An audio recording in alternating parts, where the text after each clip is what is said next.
ओम गजाननं भूतगणाधिसेवितं कपीतजम्बूफलचारुभक्षणं उमासुतं शोकविनाशकारिकं नमामि विघ्नेश्वरपादपङ्कजं। कृष्णाय वासुदेवाय हरये परमात्मने प्रणतक्लेशनाशाय गोविंदाय नमो नमः। ओम श्री महापुरुष देवाय नमः। ओम श्री गुरुदेवाय नमः। ओम आनंद स्वरूप भगवान की जय। ओम शांति स्वरूप भगवान की जय। हमारा चिंतन गीता अध्याय 3 श्लोक 21 पर चल रहा है। कर्म योग का सिद्धांत। जब सुखदेव जी महाराज जब परीक्षित राजा को भगवान श्री कृष्ण पर संशय निर्माण होता है तो उन्होंने सुखदेव जी से उसका समाधान करने को कहते हैं।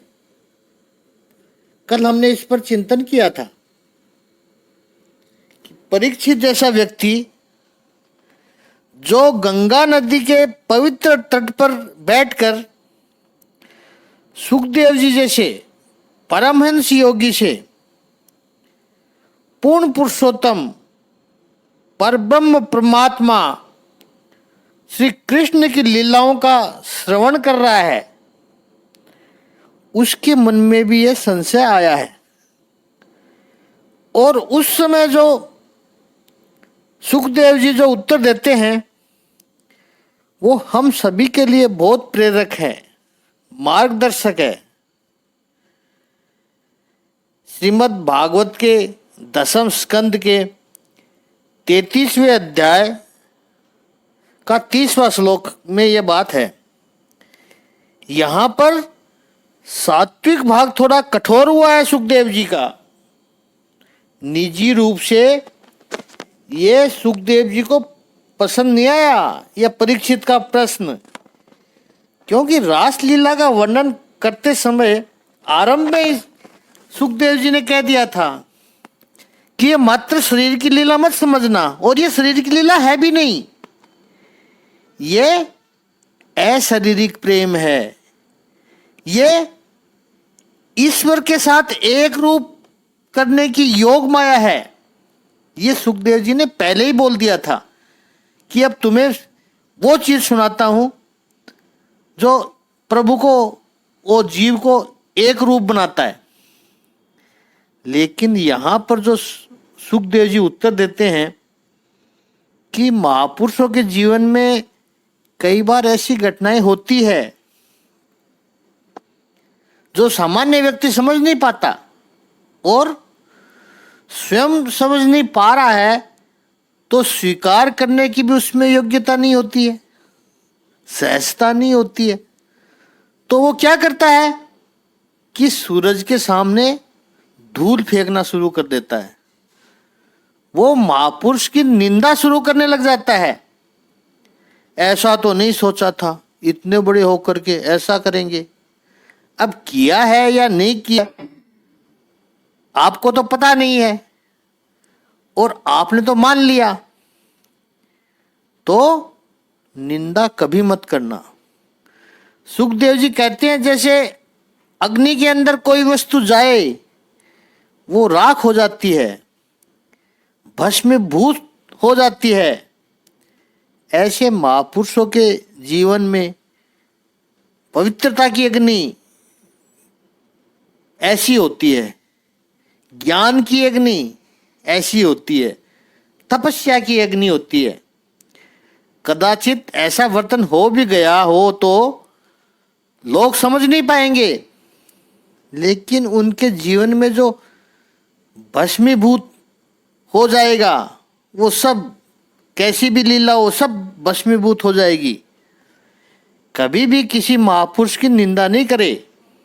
और दूसरी बात, कई लोग ऐसा होते हैं कि वो निंदा नहीं करते प्रेरणा लेते हैं। महापुरुषों ने कभी कोई दोष किया हो तो निंदा नहीं करेंगे, फिर वो अपना दोष को जस्टिफाई करने में लगेंगे। एक गांव के बाहर एक मंदिर था, उसमें साधु बाबा ऐसे लोग आकर के रुकते थे। अब साधु तो बड़े पवित्र होते हैं, साधु के नाम पर कोई लंपट आके भी रुक जाता था।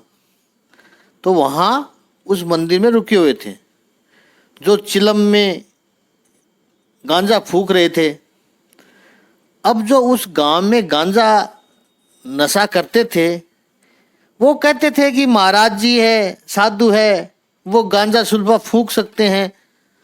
तो वो लोग जो व्यसन करते थे वो उनको देखकर अपने गांजा फूंकने को जस्टिफाई करने लगेंगे, क्योंकि महाराज जी जो कर रहे हैं, ब्लाइंड फॉलो कहते हैं इसे, वो भी मत करना। सुखदेव जी कहते हैं वैसा भी नहीं करना है। अगर आपके आदर्श पुरुष के आचरण में कोई दोष दिखाई पड़ता है तो निंदा भी मत करना, और अपने लिए जैसे लाइसेंस मिल गया हो ऐसा करके उसका अंध अनुकरण भी नहीं करना है। जैसे कई लोग कहते हैं कि वो कर सकते हैं तो हम भी तो कर सकते हैं, ऐसा नहीं करना है, सुखदेव जी कह रहे हैं। और उन्होंने दृष्टांत देकर के समझाया है। शंकर भगवान ने समुद्र मंथन के समय विष उत्पन्न हुआ, वो शिवजी ने धारण किया। तो ये कोई देख ले तो वो कहे कि हम भी तो विष पी सकते हैं। तो कोई ऐसा अंधा अनुकरण नहीं करना है, और न कर सकता है ऐसा कि शिवजी ने पिया तो हम भी पी सकते हैं, नहीं पी सकता है वो तो ऐसा अंधा अनुकरण भी नहीं करना है। तो क्या करना चाहिए? अब देखिए, दसम स्कंद के 33वें अध्याय का 32वां श्लोक हम सभी के लिए बहुत प्रेरणादायक है, लाइट हाउस की तरह है। समुद्र में जैसे नाव चलती हो, वहाँ कहीं कोई बड़ा पत्थर हो, उसके साथ वो नाव टकरा न जाए, बड़ा शिप भी टकरा न जाए उससे, तो उस बड़े पत्थर पर लाइट हाउस बना देते हैं। जैसे रोड पर सिग्नल होता है वैसे ही लाइट हाउस होता है, इंडिकेटर होता है कि यहाँ बड़ा पत्थर है, इससे दूर रहना। ऐसा ही ये श्लोक सुखदेव जी बता रहे हैं कि क्या करना चाहिए। जो आपका आदरणीय है, अब आप जिस लेवल पर ही इसकी व्याख्या कर सकते हैं, इंटरप्रिटेशन कर सकते हैं, आप जिस लेवल पर भी इसका इंटरप्रिटेशन कर सकते हैं, चाहे वो फैमिली लेवल हो, सोशल लेवल हो, या फिर कॉरपोरेट लेवल हो, जिस भी लेवल पर इसको आप रख सकते हैं। माता पिता, गुरु, जिसको भी आप आदरणीय मानते हैं, आदर्श मानते हैं, उनके वचन पर अधिक ध्यान देना। कभी कभी आचरण और वचन समान होते हैं, वो बहुत अच्छी बात है। इसको एक दृष्टांत से अच्छी तरह समझें। पिता पुत्र है, पिता पुत्र के लिए आदरणीय है,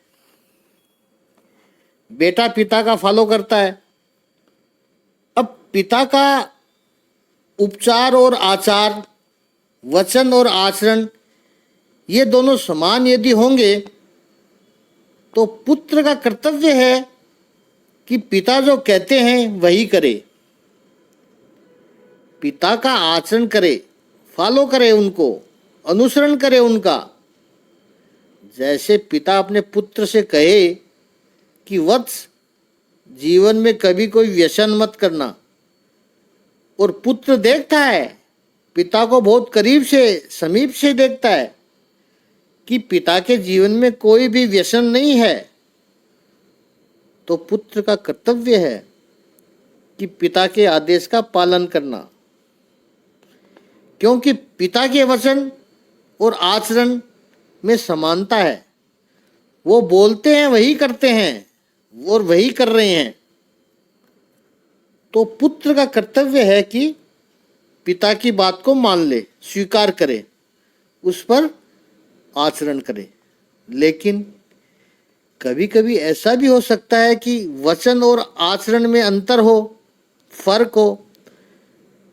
पिता अपने पुत्र से कहता है कि पुत्र, जीवन में कभी व्यसन मत रखना, लेकिन पिता के अपने जीवन में व्यसन है, तंबाकू चबाने की आदत है और पुत्र देख रहा है। तो आधुनिक पुत्र क्या करेगा? उसका जो नेचुरल रिएक्शन आएगा कि आप तो खाते हैं, आपको तो व्यसन है, आप मुझे कैसे मना कर सकते हो? पुत्र दलील करेगा। आज का पढ़ा लिखा है, बुद्धिमान जो है, तर्कशील पुत्र है, तुरंत पिता के सामने तर्क करेगा। पिता कहेगा, बेटा बात सही है, मैंने छोड़ने का बहुत प्रयास किया, लेकिन ये मेरी कमजोरी है, व्यसन। और इस व्यसन की वजह से, इस व्यसन के कारण मुझे जो नुकसान हो रहा है वो मैं जानता हूँ। स्वास्थ्य के रूप में मेरा स्वास्थ्य खराब हो रहा है, आर्थिक नुकसान जो हो रहा है, और भी बहुत कुछ नुकसान है। वो जो पीड़ा मैं भुगत रहा हूँ, वो मैं चाहता हूँ कि वो पीड़ा तुझे न भुगतनी पड़े। और इसलिए मैं कहता हूँ कि व्यसन मत रखो। लेकिन वो पिता की इस बात को न मान के केवल पिता के आचरणों को ही क्रिटिसाइज करता रहे। आप चबाओ तंबाकू तो मैं कोई व्यसन क्यों न करूं, तो उसमें क्या बुराई है, करूं तो जो होगा वो देखा जाएगा। और समझो इस पुत्र की आर्ग्यूमेंट है, उसका ये पिता उत्तर न दे सके। तर्क में, वाद विवाद में पुत्र जीत जाए, फिर भी उसकी हार ही होगी, क्योंकि पिता की बात उसने यदि नहीं सुनी और स्वयं व्यसन का शिकार हुआ, तो उसको वो सारे कष्ट भुगतने पड़ेंगे। वो सारी हानि, सारे नुकसान उस पुत्र को भुगतने पड़ेंगे जो पिता भुगत रहा है। शारीरिक, मानसिक, आर्थिक, सामाजिक, वो सारे नुकसान उस पुत्र को भुगतने पड़ेंगे। उन तर्कों से जीतकर आपको कोई फायदा नहीं होने वाला है। आदरणीय लोगों के उपदेश और आचरण में जहां पर आपको अंतर दिखाई पड़े, तो हमारे ऋषियों का, संतों का, महापुरुषों का आग्रह है आपसे कि ऐसे समय यदि उनका आचरण तुम्हारी समझ में न भी आए या तुम्हें दोष कारक लगे, तो उनके आचरण की परीक्षा करने मत जाना, उनके उपदेश पर आचरण करना, उनके उपदेश का अनुसरण करना। उससे आपके जीवन का कल्याण होगा। अपने शिक्षक के तुम परीक्षक मत बन जाना, क्योंकि यह तो केवल अहंकार को बढ़ावा देने की बात होगी। महापुरुषों के उपदेश जब आचरण करेंगे तो तभी जीवन का कल्याण होगा। तो यहाँ पर प्रभु ये कहना चाहते हैं कि नेता श्रेष्ठ होना ही चाहिए। यद यदा चरति श्रेष्ठ, नेतृत्व यदि उन्नत होगा तो समाज उन्नत होगा। नेतृत्व यदि दुर्बल होगा तो समाज की अधोगति होगी। तो नेता प्रभावी होना चाहिए। नेता रिमोट कंट्रोल से ऑपरेटेड हो। नेता बेचारा कुछ बोल न सके, नेता को छोटी छोटी बातों पर हाई कमान के पास जाना पड़ता हो, नेता ने कुछ किया हो और मैडम का बेटा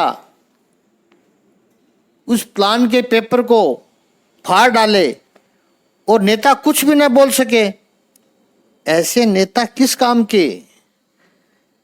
तो नेता प्रभावी होने चाहिए।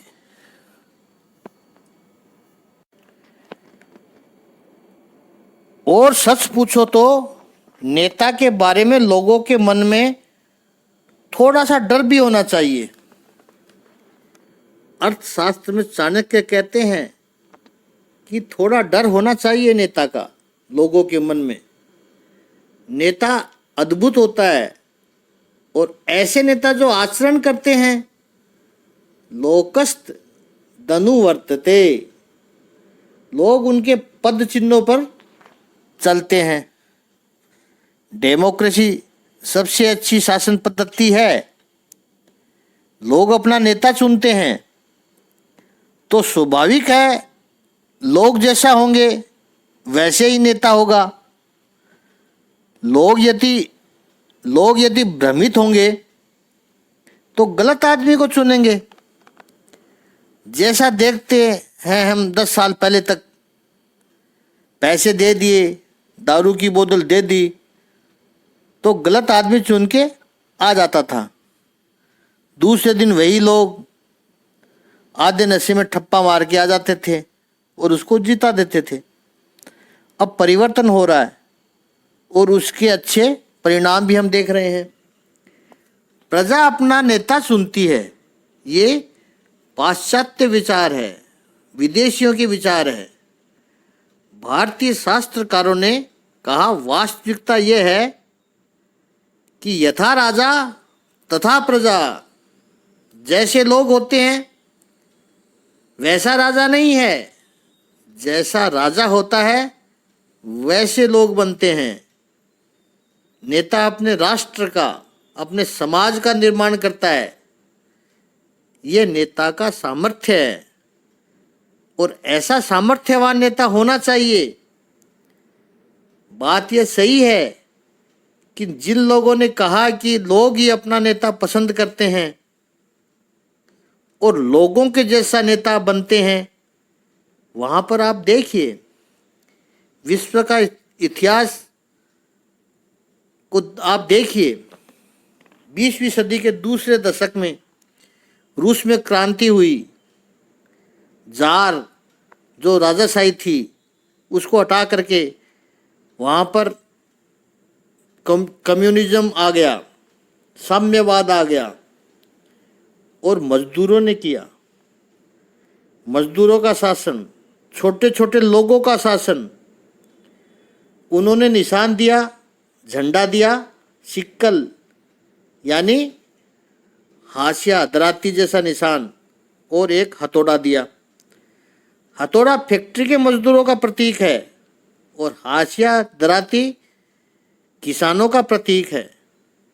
इन लोगों का नेता बना और उनका शासन साम्यवाद है, कम्युनिज्म है। अब सच पूछो तो वो समय ऐसा था, 20वीं सदी के आरंभ का समय, जब इंडस्ट्रियल रिवॉल्यूशन का प्रभाव यूरोप में दिखता था। खास करके जर्मनी, फ्रांस, ब्रिटेन, इन सब देशों में वो दिखाई देता था। उद्योग बन रहा था, बड़ी बड़ी फैक्ट्रियाँ उस समय के हिसाब से लग रही थी। तो कम्युनिज्म वहाँ आना चाहिए था, क्योंकि मजदूर तो वहाँ थे, वो अपना नेता चुनते। वहाँ आज तक नहीं आया कम्युनिज्म। यूरोप डेमोक्रेटिक बना और उसमें भी कैपिटलिस्ट मेंटेलिटी रही। कम्युनिज्म आया कहाँ? जहाँ अभी तो फैक्ट्रियाँ लग भी नहीं रही थी। बड़ा देश लेकिन गरीबी में जीता था, वो रशिया। अब रशिया में क्यों आया? क्योंकि रशिया में उस समय लेनिन, मार्क्स ऐसे प्रभावी नेता थे। सामान्य लोगों के साथ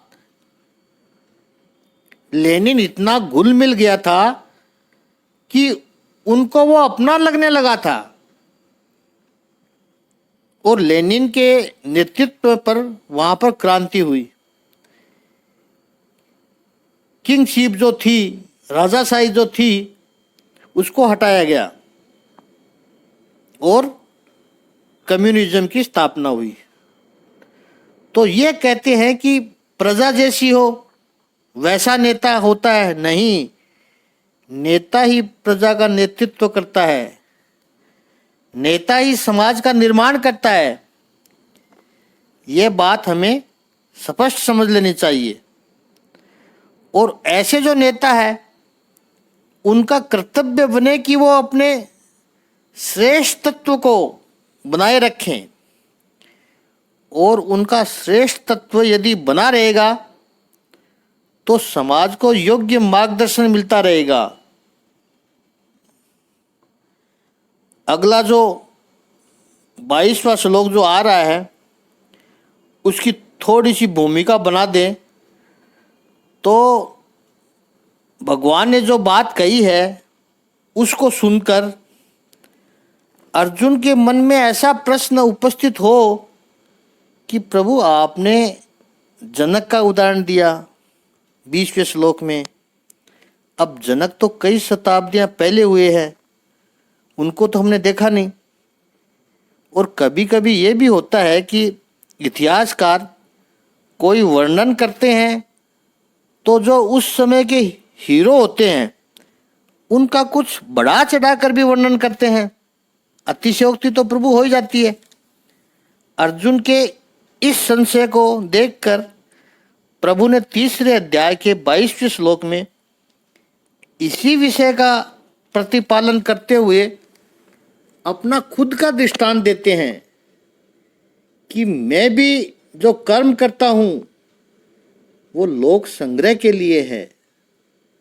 तो ये 3रा अध्याय कर्म योग, तो यहाँ प्रभु ने कहा कि कर्म करना प्रत्येक मनुष्य का दायित्व है। बिना कर्म तो हम रह ही नहीं सकते हैं। और कर्म योग हमें सिखाता है कि कर्म तो करो। अच्छा, मनुष्य लोग अधिकतर लोग कर्म से इतराते क्यों है, कर्मों से दूर क्यों भागते हैं? क्योंकि वो कहते हैं कि यदि कर्म करेंगे तो कर्म का बंधन होगा, और ये बंधन लोग नहीं चाहते हैं। भगवान गीता में भगवान बहुत स्पष्ट रूप से कहते हैं कि कर्म का कभी बंधन नहीं होता है। बंधन 2 बातों का होता है। एक तो कर्ता भाव, यानी मैं कर रहा हूं, ये भाव हो तो बंधन निर्माण होता है। दूसरा, फल की अभिलाषा है तो वो बंधन निर्माण करता है। कर्म करने मात्र से बंधन निर्माण कभी नहीं होता है। यदि व्यक्ति कर्ता भाव रहित होकर और फल की अभिलाषा को छोड़ करके कर्म करे तो उसको बंधन निर्माण नहीं होता है। इसलिए 3रे अध्याय जो कर्म योग है वो क्या है कि कर्म करते हुए भी बंधन से मुक्त रहने का जो शास्त्र है ये भगवान श्री कृष्ण हमें समझा रहे हैं, उस पर हम चिंतन कर रहे हैं। बहुत अलग अलग उपाय बताए हैं प्रभु ने 3रे अध्याय के 21वें श्लोक में। उससे पहले भी कहे तो 20वें श्लोक में भी भगवान ने लोक संग्रह का कॉन्सेप्ट रखा है। भगवत गीता का बहुत महत्वपूर्ण कॉन्सेप्ट है। वो आपने चिंतन सुना होगा, पिछले वीडियो में उस पर बहुत गहराई से चिंतन किया था। तो लोक संग्रह का अर्थ केवल लोगों को इकट्ठा करना, भीड़ जमा करना, ये नहीं है। लोक संग्रह का अर्थ है कि लोगों की उन्नति के लिए, लोगों के कल्याण के लिए कर्म करना, समाज का विकास हो, लोगों की उन्नति हो, इस हेतु से कर्म करना, इसको कहते हैं लोक कल्याण। लोक कल्याण की भावना से कर्म करना, ऐसा जीवन जीना कि दूसरे लोगों को हमारे जीवन से प्रेरणा प्राप्त हो, सही दिशा में जीने की, अच्छा, सफल, अर्थपूर्ण जीवन जीने की, मीनिंगफुल लाइफ जीने की उनको प्रेरणा मिले। इस हेतु से जीवन जीना। उसको भगवत गीता के 3 अध्याय में भगवान श्री कृष्ण कहते हैं लोक संग्रह के लिए कर्म करना। और 20वें श्लोक में प्रभु ने जनक का उदाहरण दिया। जनक आदि राजाओं ने इसी हेतु से कर्म किए हैं। इसको हमने अच्छी तरह समझा है। और 21वें श्लोक में बड़ा महत्वपूर्ण सिद्धांत सुझाया है प्रभु ने कि यदि यदाचरति श्रेष्ठम तदेवेत्रो जनः। समाज के प्रतिष्ठित लोग कार्य करते हैं, लोग उनको फॉलो करते हैं, ज़्यादातर लोग फॉलोअर्स हैं। अब जनक का दृष्टांत जो दिया तो अर्जुन कदाचित यह प्रश्न पूछे भगवान से कि आपने जनक राजा का दृष्टांत, वो तो बात सही है दिया, लेकिन जनक राजा तो कई सदियों पहले हो गए और इतिहास तो सफल लोगों का लिखा जाता है, कोई असफल लोगों का इतिहास तो लिखता नहीं है। तो स्वाभाविक है जो सफल है, अपने समय के हीरो है, लीडर है समाज का, तो थोड़ा उसका विशेष वर्णन तो हो ही जाता है प्रभु। और वो तो पहले समय के हैं, उनके समय में संभव होता होगा ऐसा। प्रभु ये बताओ कि आज के युग में कोई है ऐसा?